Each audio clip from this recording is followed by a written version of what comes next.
यहाँ आपको अपडेट करेंगे। अमरीकी ارکان कांग्रेस ने दौरे पाकिस्तान को कामयाब और मस्बत करार दे दिया। पाकिस्तान के दौरे पर आए अमरीकी ارکان कांग्रेस ने अपने दौरे को इंतहाई कामयाब और मुस्तकबिल के हवाले से अहम करार दे दिया।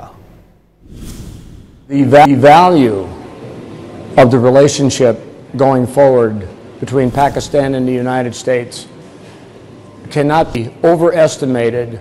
Well, how positive an impact it's going to make, not only just here in Pakistan in the United States, but in developing areas around the world. Assalamu alaikum and shukriya. I want to thank everyone in Pakistan for the wonderful visit we've had. We've learned so much about what is happening here and how we need to rebuild this partnership between the United States of America and Pakistan. We see in America some wonderful ambassadors in the Pakistani diaspora who've achieved great success in our country because they're dedicated to hard work, to education, to family, to faith. And I know that that's what you have here in their native land in Pakistan. So much shukriya, Pakistan Zindabad. I think there's an opportunity to build upon our shared history, our shared background and trust, and the spirit of Pakistan I've seen over the last several days.